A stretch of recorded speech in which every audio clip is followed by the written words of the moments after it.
Okay, we start with the third video, part 3 of this lecture. Sweety, can you just explain 3 aspects before we move further? One is the power of arrest, and secondly is the statement under section 50, and thirdly a word about special courts. Right.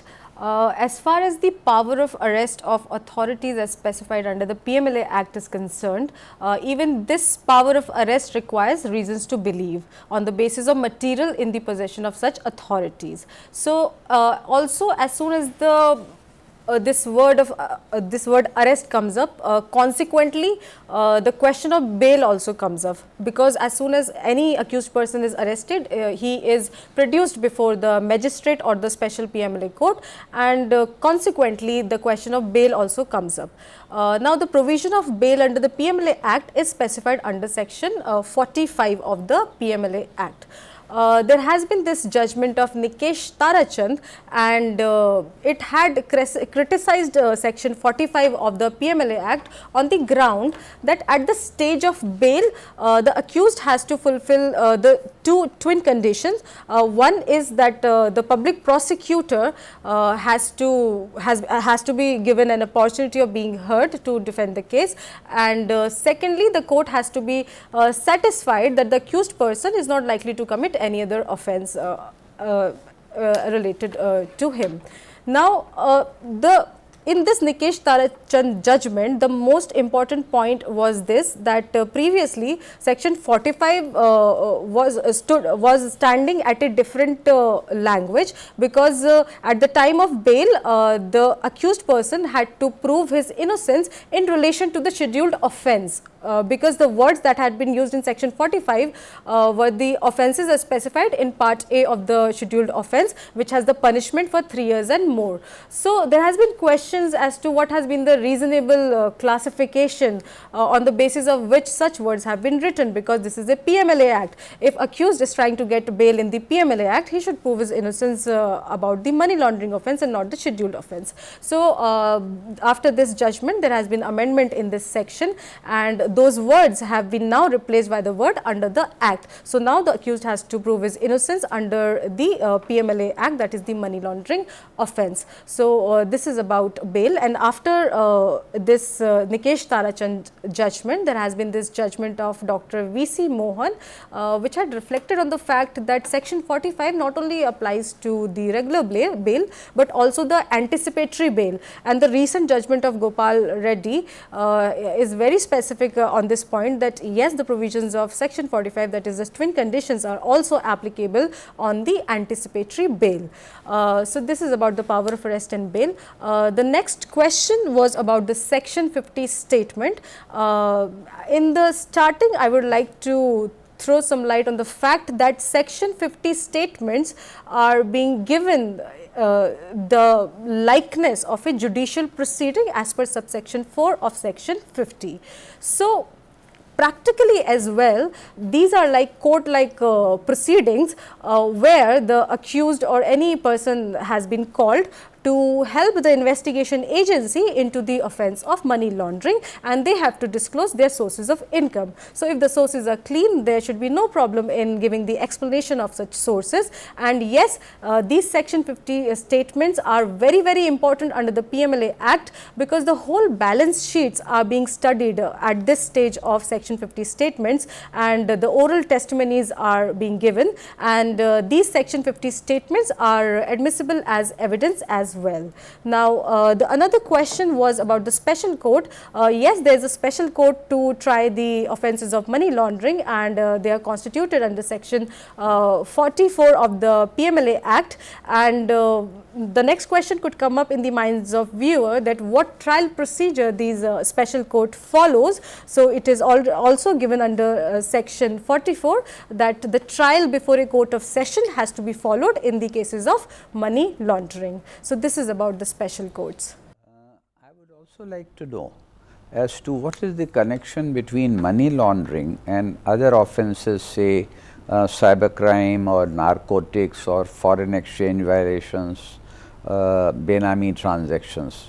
Would you like to speak something about that? Yes, of course. I think the commonality between all of these acts, that is PMLA Act and NDPS Act dealing with narcotics, Benami Transaction Act dealing with Benami properties, IT Act dealing with cyber laws and all other acts, the commonality is the black money. So, the ultimate aim of all of these acts is to fight the offence of black money, and PMLA is one of the most important act out of these in present times, because the figures of money being laundered in India is really mind boggling, and this is a very serious and grave offence. So, PMLA has a really important role in fighting the offence of money laundering, considering the gravity of this offence.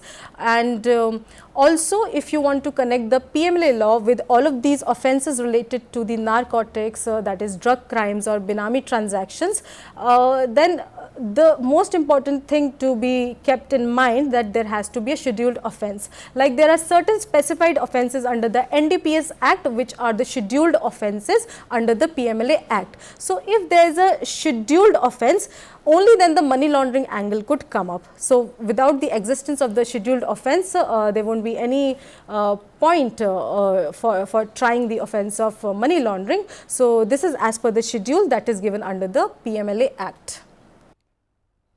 One question comes to mind with regard to striking a balance between the powers of the competent authority and investigating officer under the PMLA and the constitutional rights safeguards available to an accused.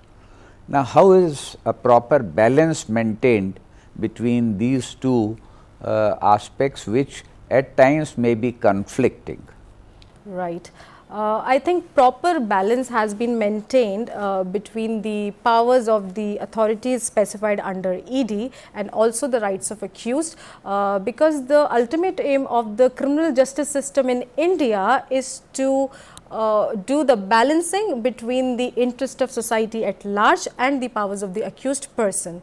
And if such balance is not created, and if any act had not maintained such balance, it had been ultimately striked off. But considering the recent Vijay Madan Lal Chaudhary judgment, which had actually upheld the provisions of Prevention of Money Laundering Act, and now these provisions are totally constitutional, I can reflect upon the fact, the reasons which can be said for this proper balancing. For example, I have already stated that proper reasons to believe have to be specified by the authorities under the Act. There is nothing arbitrary. So, if there are proper reasons to believe are not there, then at the stage of adjudicating authority, when the opportunity of being heard is given to the both parties, it is very likely that the attachment order could not be confirmed. So, I think a proper balance has been maintained as far as any of the powers of authorities specified under the ED is concerned, like the power to arrest, power of search and seizure, survey, or power of attachment. Also, the very fact that this provisional attachment order remains in existence for the period of 180 days, and if it needs to be confirmed, the interference of adjudicating authority is required. This also reflects upon the fact that proper balancing has been done, because if something is independent or has its own power, there would not be any other third interference, but such interferences are given under the PMLA Act with the view of maintaining the proper balance between the interest of society at large and also the rights of the accused persons. Finally, Sweety, my question would be as to, now you have been working as a legal consultant with the Enforcement Directorate, and undoubtedly this is one of the most premier investigating agencies in the country. So, how has been your working experience that you would like to share with the viewers? Sir, I am very humbled to be working in one of the greatest and premier organization of our country, and I have this patriotic feeling in myself as well, because I am a part of something which is fighting such a grave offence of money laundering in India. Also, as far as the work culture is concerned, PMLA investigations are very complex investigations, and all the officers, everything are very hard working, and we need to put a lot of hard work into playing our role in fighting this offense of money laundering, and it is such a great opportunity for me. I think it's God's grace upon me that I'm able to serve in such an organization, and I'm looking forward for more practical exposures in this organization. Thank you very much, Sweety.